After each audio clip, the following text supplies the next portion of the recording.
आशा करता हूँ बच्चों आप सभी अच्छे होंगे। मेरा नाम है नीतीश कुमार वर्मा और मैं आपका स्वागत करता हूँ SDMBIC के YouTube चैनल पे। तो जैसा कि पता है बच्चों आप सभी से कि मतलब ऑनलाइन क्लास स्टार्ट हुआ है, तो इसमें आपको घर बैठे ही आपकी तैयारी कराई जा रही है। तो अगर आप मेरे वीडियो को देखते हैं तो हमने पिछले वीडियो में डिस्कस किया था प्रकाश के प्रवर्तन के बारे में।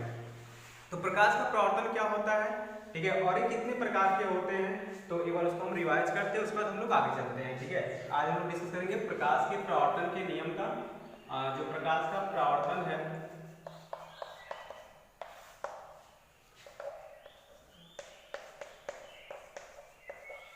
प्रवर्तन के नियम को डिस्कस करेंगे और फिर हम देखेंगे कि जो दर्पण होता है वो दर्पण क्या होता है, दर्पण किसे कहेंगे और ये दर्पण कितने प्रकार के होते हैं। दर्पण के प्रकार के बारे में आज हम लोग डिस्कस करेंगे। ठीक है, तो अगर आप पिछले वीडियो को नहीं देखे हैं तो प्लीज पिछले वीडियो को देख लीजिए ताकि चीजें आपको अच्छी तरह से क्लियर हो जाए। तो अगर हम देखते हैं प्रकाश के प्रवर्तन, तो एक बार हम समझ लेते हैं कि प्रकाश का प्रवर्तन होता क्या है, एक बार फिर से रिवाइज कर लेते हैं। तो हमने बताया था कि जब कोई प्रकाश किरण, ठीक है, जब कोई प्रकाश किरण किसी चिकने या पालीदार तल से टकराता है तो वह पुनः उसी माध्यम में वापस लौट जाता है जिस माध्यम से वो आया होता है। ठीक है, कहने का मतलब क्या है, अगर कोई प्रकाश किरण आता है किसी चिकने या पालीदार तल से टकराता है तो पुनः उसी माध्यम में वापस लौट जाता है। यही जो घटना होता है इसी घटना को हम लोग बोलते हैं प्रकाश का प्रवर्तन।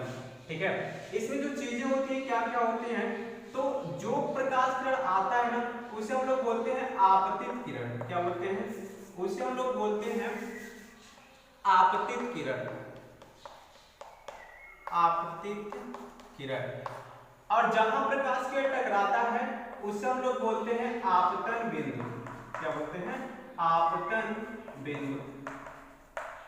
और टकराने के बाद जिस रास्ते से वो निकलकर जाता है उसे हम लोग बोलते हैं परावर्तित किरण। जो कि परावर्तन के पश्चात से जा रहा है इसलिए इसका नाम परावर्तित किरण रख दिया गया। ठीक है, अब ये आपका जो है ये चिकना तल, इसमें ये जो ए वाला तल है ये क्या किया गया है, पॉलिश किया गया है, और ये जो ऊपर वाला तल है वो चिकना दिख रहा है यानी चिकना है। अब जो आपतन बिंदु है इस पे हमने एक लंब खींच दिया तो इसी को हम लोग बोलते हैं आपतन बिंदु पर, आपतन, आपतन बिंदु पर अभिलंब, अभिलंब। ठीक है, तो ये चीजें होते हैं प्रकाश के प्रवर्तन में। अब हम बात करने वाले हैं, ये तो पिछले वीडियो हम लोग डिस्कस कर लिए थे, अब हम बात करने वाले प्रकाश के जो प्रवर्तन के वो नियम है वो है क्या। ठीक है, प्रकाश के प्रवर्तन का नियम क्या है, तो अगर नियम की बात करें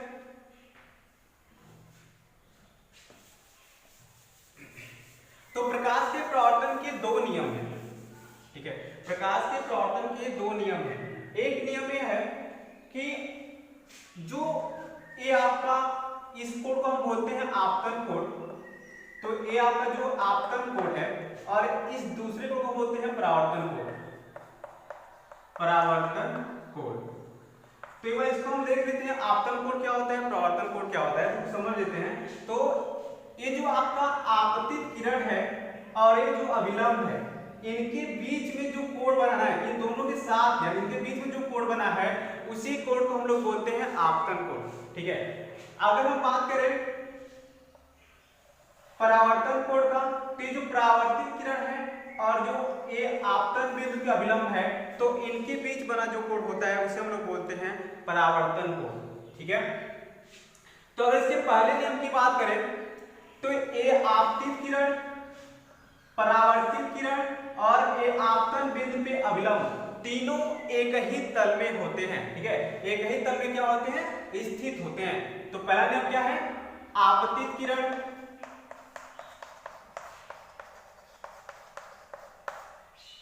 परावर्तित किरण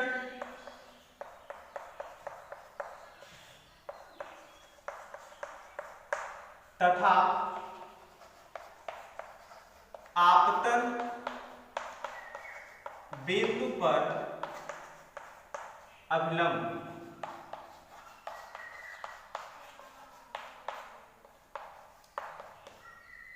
तीनों एक ही तल में, एक ही तल या एक ही समतल में स्थित होते हैं। ठीक है, तो स्थित होते हैं। यह है प्रकाश के प्रवर्तन का पहला नियम। क्या है? आपतित किरण मतलब जो किरण आती है, परावर्तित किरण परावर्तन के पश्चात जो किरण जाती है, और आपतन बिंदु पे अभिलंब, ये जो है आपतन बिंदु पे खींचा गया लंब है, वो तीनों एक ही तल में स्थित होती हैं। ठीक है, तो आप इसे याद रखिएगा। अगर हम बात करें इसके दूसरे नियम का, तो दूसरा नियम क्या कहता है? आपतन कोण सदैव, आपतन कोण सदैव परावर्तन कोण के क्या होता है? बराबर होता है। अगर हम कहें ए थीटा है तो ए कोण भी क्या होगा? थीटा ही होगा।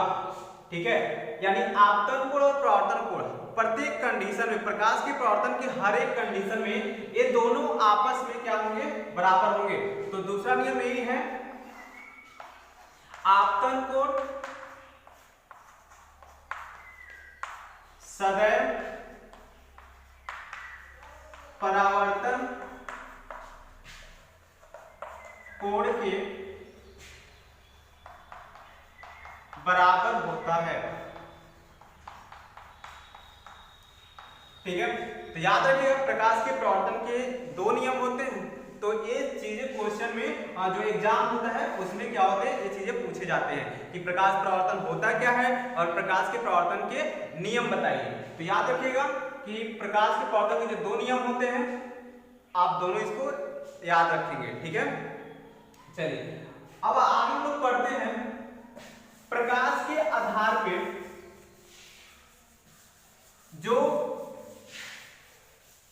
दर्पण है उसके बारे में कि दर्पण होता क्या है और दर्पण कितने प्रकार के होते हैं। ठीक है, तो अगर बात करें हम दर्पण का, तो दर्पण जो होता है एक कांच के खोखले गोले का कटा हुआ एक भाग होता है। दर्पण कांच के खोखले गोले का कटा हुआ एक भाग होता है जिसके एक तल पर पॉलिश या पेंट किया होता है, यानी पॉलिश या पेंट किया गया होता है। ठीक है, तो अगर कोई कांच का एक खोखला गोला है, खोखला गोला मतलब क्या? अंदर से आप पूरी तरह से खाली है। ठीक है, तो इस तरह का अगर कोई गोला है तो इसके किसी एक पार्ट को आप कहीं से भी, हमने कहा कि यहां से इसको हमने ऐसे काट के निकाल दिया, तो जो ए वाला पार्ट आपका बना कुछ इस तरह से बना। ठीक है, तो ये जो होगा, अगर इसके एक तल पे हमने पॉलिश कर दिया, एक तल पे हमने क्या कर दिया? पॉलिश कर दिया, तो ये जो बन जाएगा ये दर्पण कहलाएगा। तो याद रखिएगा, अगर जब भी गोली दर्पण की बात करें, गोली दर्पण की डिफिनेशन की बात करें, तो याद रखिएगा गोली दर्पण कांच के खोखले गोले का एक भाग होता है जिसके एक तल पर पॉलिश या पेंट किया गया होता है। ठीक है, अब इसको तीन भागों में बांटा गया है। ठीक है, तीन भागों में बांटा गया है। दर्पण को दर्पण तीन प्रकार के होते हैं, ऐसे सही समझिए। ठीक है, तो अगर बात करें तीन प्रकार इसके कौन कौन से हैं, तो एक है उत्तल दर्पण, उत्तल दर्पण, दूसरा है अवतल दर्पण,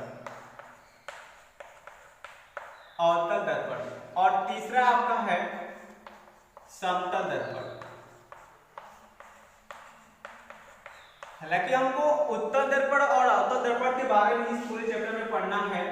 ठीक है, लेकिन दर्पण तीन प्रकार के होते हैं, याद रखिएगा, उत्तल दर्पण, अवतल दर्पण और समतल दर्पण। अगर बात करें उत्तल दर्पण की, तो उत्तल दर्पण आप किसे कहेंगे? तो ऐसे समझिए, अगर आपने ये दर्पण लिया है, इसको खोखले गोले से, कांच के खोखले गोले से काटा गया है, तो अगर इसके निचले वाले तल पे आप क्या कर दिए? पॉलिश कर दिए, तो ये जो दर्पण बन जाएगा, ये दर्पण उत्तल दर्पण बन जाएगा। इसको दो तरह से आप डिफाइन कर सकते हैं। वह दर्पण जिस पर पालिश दबे हुए तल पे होता है उसे उत्तल दर्पण कहते हैं, अर्थात या अथवा ऐसे भी कह सकते हैं वह दर्पण जिसमें प्रकाश का परावर्तन उठे हुए तल से होता है उसे हम लोग क्या बोलते हैं, उत्तल दर्पण बोलते हैं। ठीक है, दो चीजें याद रख सकते हैं, दो तरह से परिभाषा दे सकते हैं। पहली परिभाषा क्या कि वह दर्पण जिसमें पालिश दबे हुए तल से होता है, ठीक है, वह दर्पण जिसमें पालिश दबे हुए तल से होता है, अथवा वह दर्पण जिसमें पालिश जिसमें से परावर्तन उठे हुए तल से होता है उसे हम लोग क्या बोलते हैं, उत्तल दर्पण बोलते हैं। ठीक है, अगर बात करें तो ये आपका हो जाएगा उत्तल दर्पण होगा। अगर बात करें अवतल दर्पण का तो इसको आप कैसे याद रखेंगे, तो यही अगर दर्पण है और आपने पालिश क्या कर दिया, उठे हुए तल पे कर दिया, तो ये जो दर्पण हो जाएगा ये हो जाएगा अवतल दर्पण हो जाएगा। ठीक है, इसे हम लोग क्या बोलेंगे, अवतल दर्पण बोलेंगे। तो इसको कैसे डिफाइन कर सकते हैं, इसको कर सकते हैं कि वह दर्पण जिसमें पालिश उठे हुए तल पे होता है उसे उत्तल दर्पण बोलते हैं, अवतल दर्पण बोलते हैं। ठीक है, या तो ऐसे कह सकते हैं, कैसे कह सकते हैं, वह दर्पण जिसमें प्रकाश का परावर्तन दबे हुए तल से होता है उसे अवतल दर्पण कहते हैं। तो चीजें ऐसे समझिए, अगर परावर्तन उठे तल से होता है तो उत्तल दर्पण, अगर परावर्तन दबे तल से होता है तो अवतल दर्पण होगा। ठीक है, अब बात करते हैं हम लोग समतल दर्पण की। तो अगर आपके पास क्या ना बहुत बड़ा गोला है, यानी जिसकी त्रिज्या क्या है, गोले की त्रिज्या बहुत ज्यादा है, तो उससे आप अगर छोटे से पार्ट को आप ऐसे निकाल दें कहीं पर भी, अगर हमने कहा कि आपके पास इतना बड़ा गोला है और इसके छोटे पार्ट को कहीं से यहाँ पर आप काट दें, ठीक है, तो अगर इस पार्ट की हम बात करें तो ये पार्ट आपको कुछ इस तरह से दिखेगा, बहुत ही कम इसमें एक कर्व टाइप होगा, यानी ये सीधा होगा। तो समतल दर्पण जो प्रत्येक जगह क्या होता है कि समान उसकी जो सतह होती है, प्लेन होती है, ठीक है, हर जगह इसकी जो सतह होती है एक समान होती है, ऐसे दर्पण को हम लोग समतल दर्पण बोलते हैं। आप इस पर पालिश या तो आप इधर से कर दीजिए तब भी समतल दर्पण हो जाएगा, या तो पालिश आप इस तरह से कर दीजिए तब भी समतल दर्पण ही कहलाएगा। ठीक है, तो हमें आशा है कि आप समझ गए होंगे कि दर्पण क्या होता है, दर्पण के प्रकार कितने होते हैं और उन्हें कैसे डिफाइन करेंगे, उत्तल दर्पण क्या होता है, अवतल दर्पण क्या होता है और समतल दर्पण क्या होता है। ठीक है, अगर आपको बात देखिए, अगर आपसे के पास 3 दर्पण रख दिया जाए, अगर आपके पास 3 दर्पण रख दिया जाए, यानी उत्तल दर्पण, अवतल दर्पण और समतल दर्पण, और आपसे उनकी पहचान करने के लिए कहा जाए तो सिंपल पहचान करने का 2 तरीका है। ठीक है, पहचान करने का 2 तरीका है, या तो आप प्रतिबिंब देख करके पहचान कर सकते हैं, और या आपके पास किसी एक सीधी नुकीली या ऐसे कहें कि सीधी तिनका से भी पहचान कर सकते हैं, या आपके पास सीधी कोई सुई है उससे पहचान कर सकते हैं। कैसे करेंगे कि अगर आपके पास ये दर्पण है, उत्तल दर्पण है, मान लीजिए सबसे आपने दर्पण रखा हुआ है, ठीक है, अब इसमें आप क्या करेंगे, एक तिनका ऐसे रख देंगे, तो आप देखेंगे कि जो तिनका होगा बीच में तो टच करेगा लेकिन साइड में टच नहीं करेगा, किनारे किनारे पे टच नहीं करेगा उसको। तो याद रखिएगा, अगर सिर्फ बीच में टच करता है तो वो जो दर्पण होगा उत्तल दर्पण होगा। ठीक है, कौन सा दर्पण होगा, उत्तल दर्पण होगा।